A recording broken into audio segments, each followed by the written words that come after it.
Hey everybody, it's Mike with the 1974 GMC.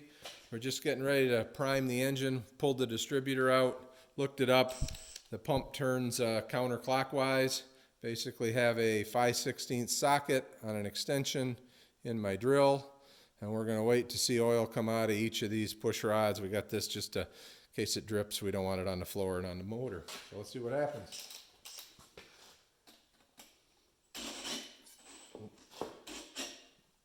Drill on low.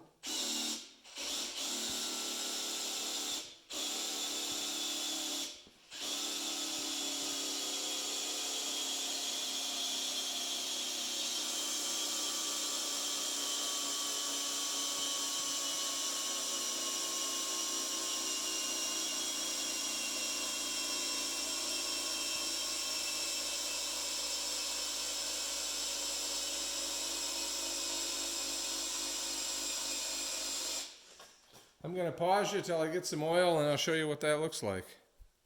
Alright, here we go. We got oil on every one on the back side, and see what happens here. You can see the oil coming there and there and there.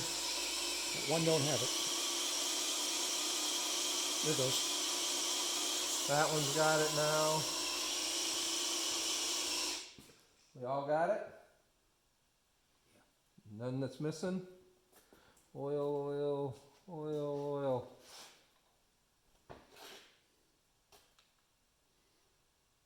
We're good.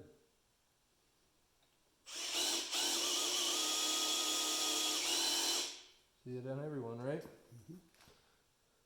So there we go. All right, everybody, thanks for watching.